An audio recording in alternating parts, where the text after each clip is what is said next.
our producer just said had some very good points, Kev. So we're working here We're too. killing it.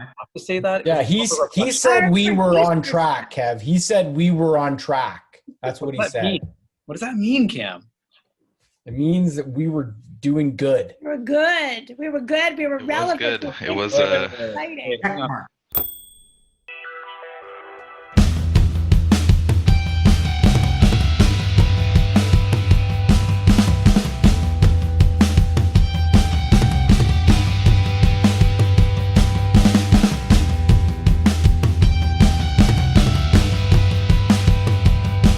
Podcast, goosedigital.com, episode 45. Who do we have? Chris O'Neill. Robin Kroll. Kevin Butler. Michael Turksani. It's episode 46. I can't believe I just blurted out 45. Sounded better. All right. We're talking about, what are we talking about? Franticness, speed, pressure, time to move. Last couple of weeks on the B2B side of things, we're seeing organizations that are ready to get going. They've got budget, they've got platform, but they need some support. So that's what we're talking about. You know, we've there's been more than a few where we're in right now where I don't know if it's just the pandemic's kind of coming to a place where people are feeling more comfortable kind of moving forward, and now they're kind of really starting to put the heat on. But whatever it is, let's talk about the speed and some of the aspects of the current environment, and then let's look at the gaps that we're seeing in the market. So who wants to take it first? Chris, this was partly your baby, but maybe you guys could go first, and then we'll chime in. So panic, I guess panic is probably a really too strong of a word, but I would say marketing leaders are basically, getting the ball now. Getting the ball meaning that they have been given the green light to go out and grow, because now that, sort of organizations are realizing either they are going to survive this COVID thing, or they better get more business on in order to sort of keep it going. I think there's like a bit of a fervor as far as, okay, so let's get this thing together and let's get out there and make it happen. And so marketing leadership is like, okay, you guys want to do all this stuff. You want to go after, those 2 or 3 different audiences, etc. And yes, I know that like I've had these platforms for the last couple of years, but we did let a few, people, agencies, whatever, go when things kind of tightened up. And now you want me to go out and act as though I've got this full department? Little bit of a problem there, a little bit of a gap. Yeah, Chris, if I can add to that, like I think you're right. Like here we are, we're about 6.5 months into COVID, and I think it's certainly more of a known entity than it was at the beginning. And I think a lot of marketers and marketing teams put a lot of their priorities and programs on pause to say, we don't know what the environment is that we're working in. So let's understand that first. And I do think there was a lot of organizations saying, let's just not be the ones to make mistakes, be too aggressive, be too out there, be perceived as inappropriate or insensitive. And so they put some of that programmatic objectives and goals on pause. And so now we feel a bit more comfortable with where we're at. We also identify as like a community that COVID's probably not going away for a while, but in that it's time to get back to business in some way, shape, or form. And I think the secondary component, Chris, to what you're saying is that some things have changed though, whether it's landscapes, environments, means in which we're going to go engage and attract audiences. And so there is a bit of a reboot for some particular portions of programs to say, actually conferences and trade shows, for example, are just not part of the equation for the foreseeable future. So we're going to have to pivot a little bit of what we do. Maybe there's some messaging adjustments accordingly that have to happen. And I think now there is a bit of that pressure for sure, where marketers are back to being under the gun to deliver results, to obviously have a level of activity to support trying to get to those results. And it's September, and there's basically 3.5 months left in the calendar year to go show and sort of make up for what's been kind of a bit of a setback year. And one thing that hasn't changed is that Organizations still have end of year goals and objectives. That end of year is now, 3.5 months away. And there's a realization that we've had a little bit of time to figure things out. It's going to be a little bit uncertain, but we have got to figure out a way to try and meet those goals. And obviously the recognition that there are, technology has played a huge component for organizations to navigate around this situation. But there's some help that's needed to figure all of this out so that they can work towards the goals.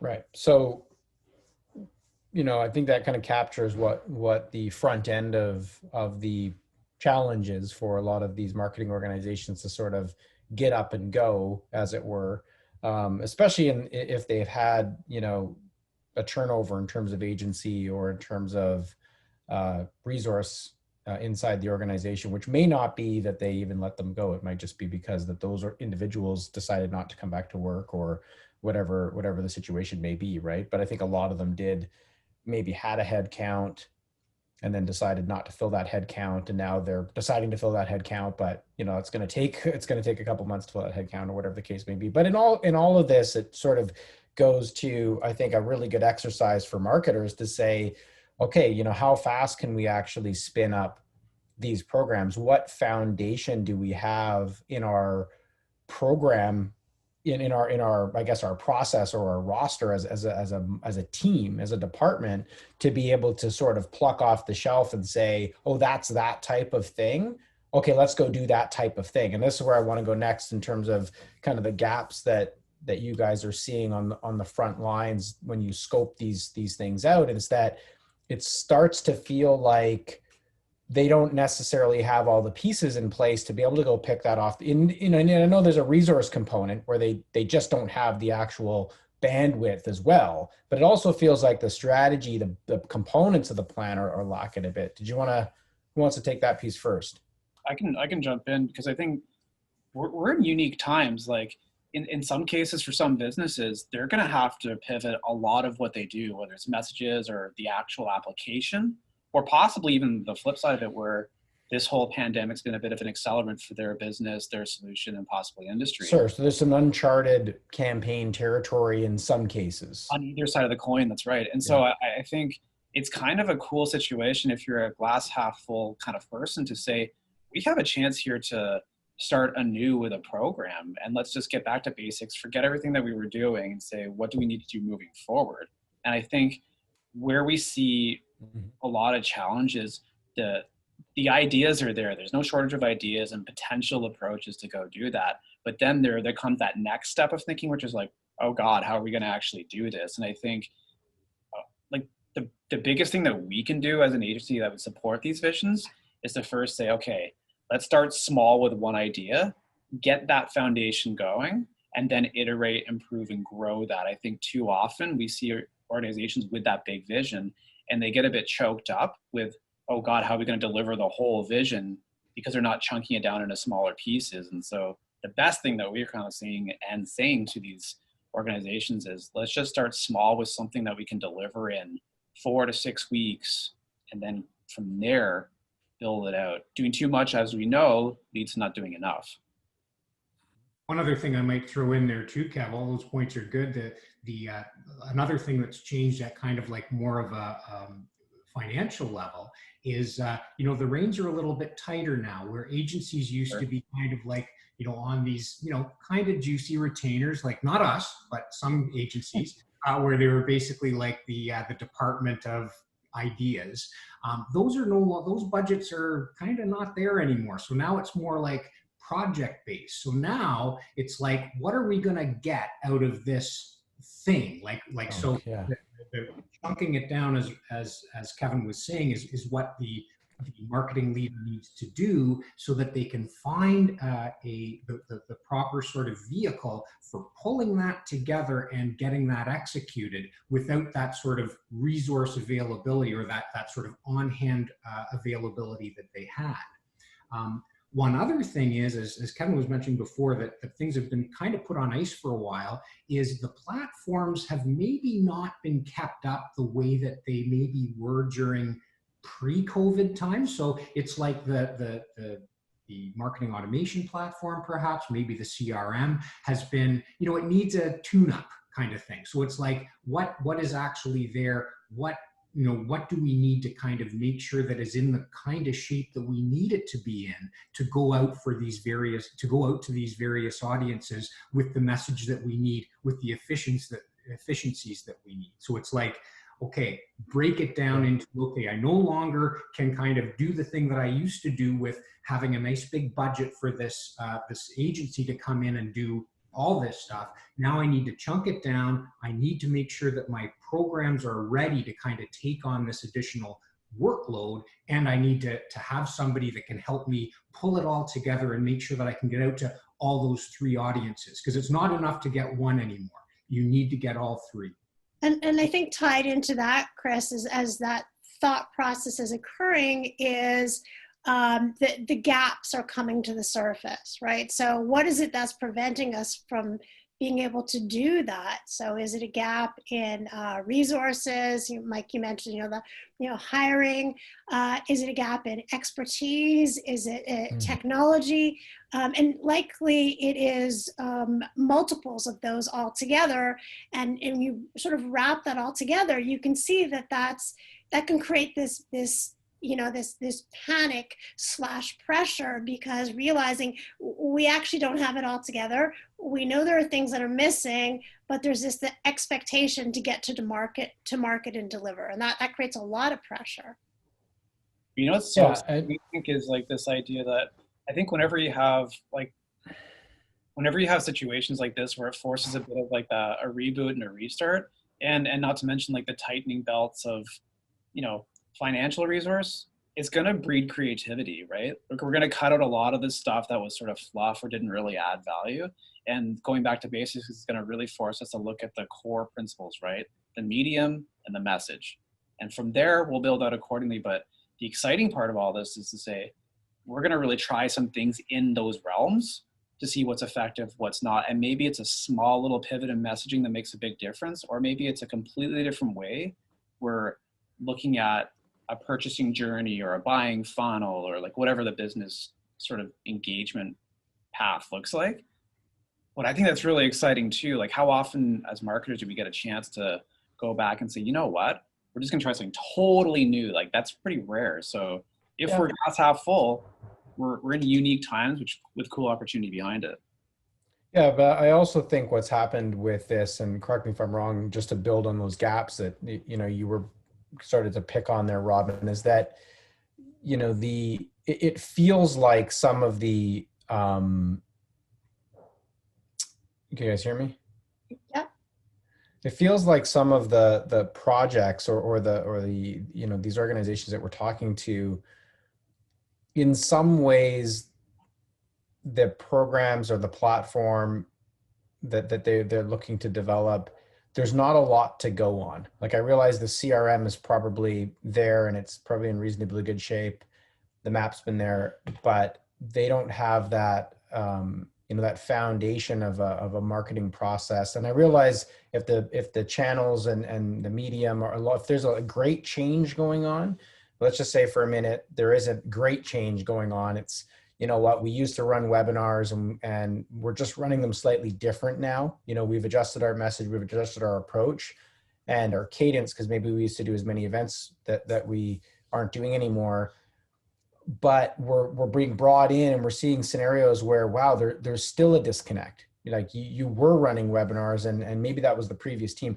I think it kind of leans into this idea that few marketing departments are really looking at this as as a department, as a process. I'm not saying it's got to be so rigid that you can never adjust it or you're not going to evolve it and be creative, but it feels like a lot of these programs are kind of one and done. Well, we did a webinar, everything that we did was for that webinar, and maybe we'll copy it, but there wasn't a holistic approach to the department that said, well, when we run webinars, let's think of all these things as it relates to the CRM, as it connects here. How do we clean the leads? How do they warm up? How do they score? So that the next time we want to run 2 or 3 or 4 of them, there's a whole level of thinking that's been taken care of.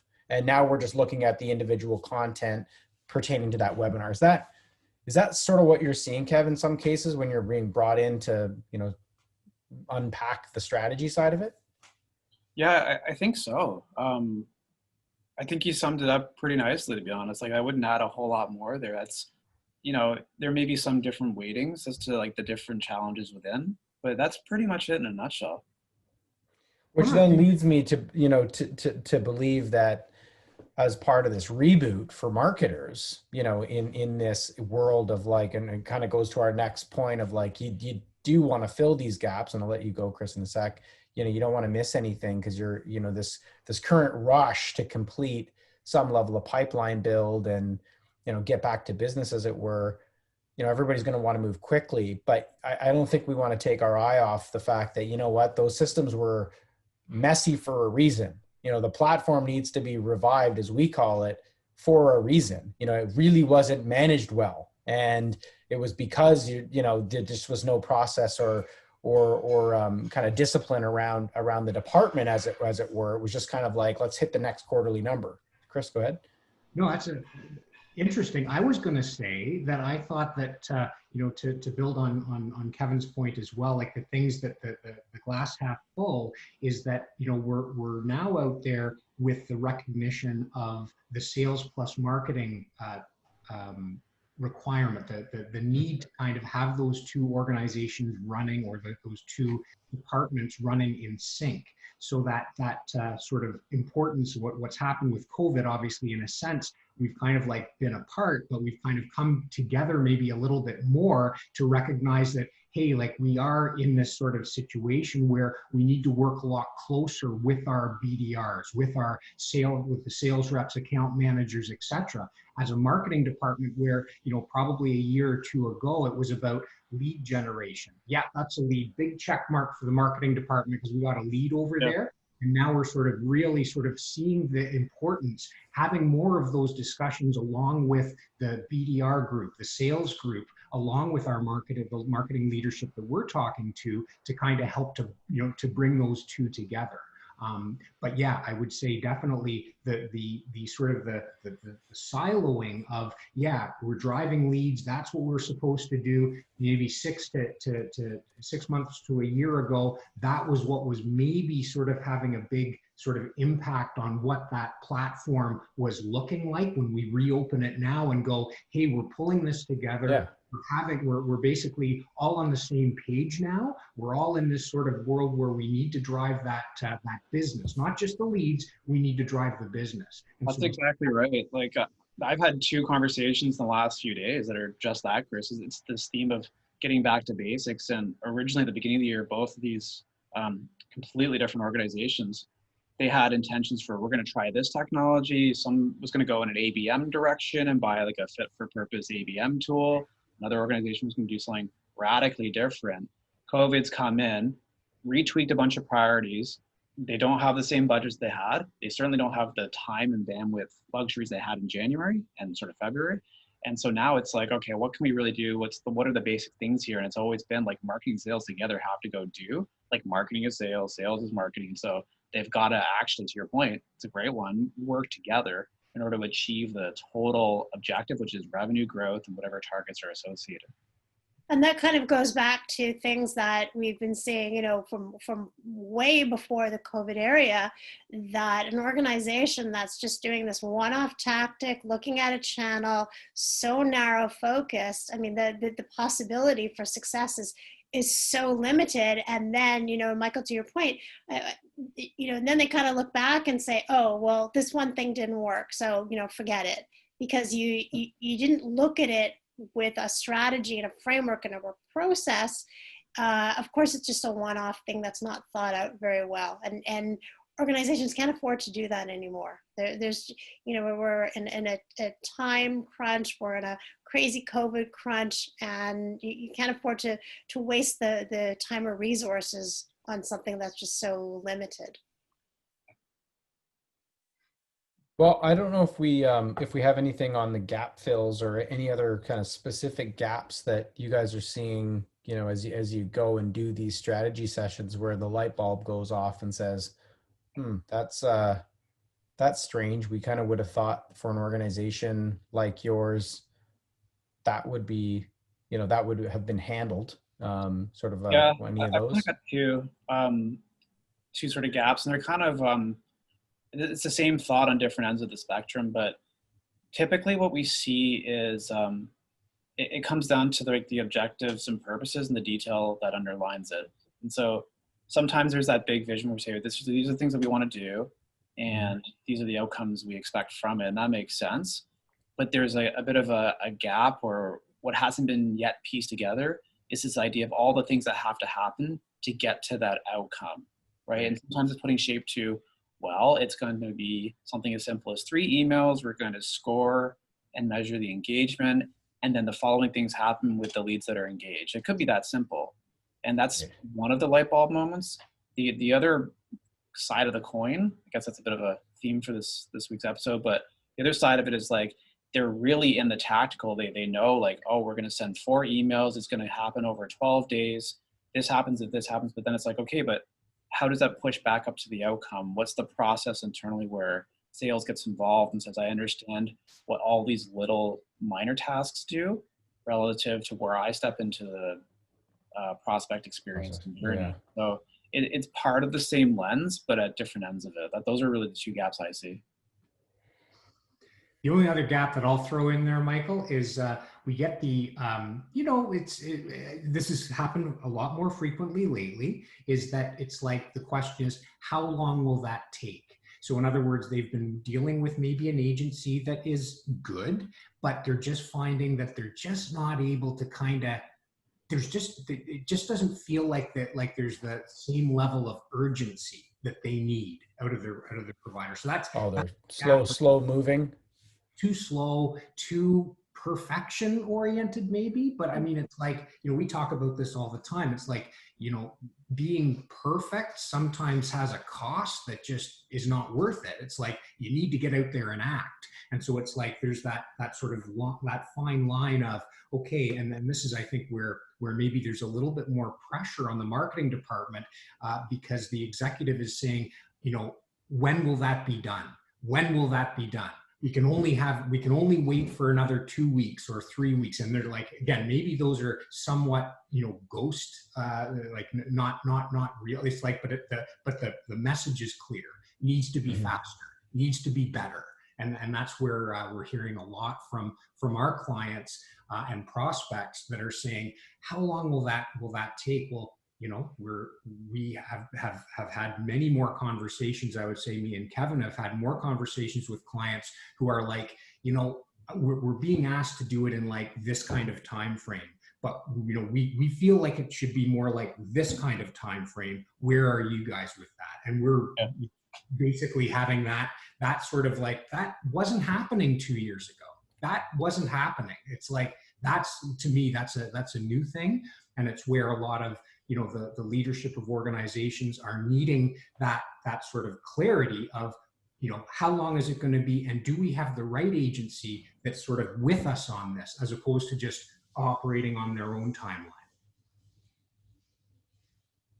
Powerful statement. A lot of pressure, right? Yeah. Well, I think, there's probably a whole podcast on that topic in terms of, how do you sort of the new age agency, from a performance marketing perspective and, the underpinnings of marketing automation that go with that. How do you have the agility and the speed while maintaining, I think what you talked about earlier, what everybody's touched on is that strategy lens. How do you get that as far down into the hands of the person that's executing at the agency? And I think that's oftentimes what we've seen is that, there's a tremendous amount of additional process around the edges in order to embody that strategy and make sure that by the time it gets down to the individual that's doing it, that they're able to deliver something that's as close as possible. And that sort of methodology of agency relations is I don't know if it's going away. I don't know if like how it'll change, but certainly from the sphere of customers that we're dealing with, it seems to be an evolving expectation that things shouldn't need to take several meetings in order to get to a landing page and a level of customer journey that that you should be able to crack that out. I agree with that. I think like a lot of the engagements that we have, that we see, that we even talk about having, the expectation from the marketer is I want a strong agency that can think through a lot of this stuff and get me a draft stab at the vision that's kind of like 80 to 90% of the way there. Like that is the expectation. And they're saying in some cases, I'll even pay a premium for the kind of like agile and sort of really slick strategic marketing agency that say, I know what you're trying to do. It looks something like this. Help me work out the small nuances of your organization and your sales cycles. And they're happy to do that. But I think they don't want to sit there and have to explain the entire vision to a point where they might as well just do it themselves. Yeah, and yeah, exactly. Yeah, so we can pick up on that. But I think that was a good place to kick it, unless anyone wants to chime in any other elements. Good? Good. All right. Thanks, everyone.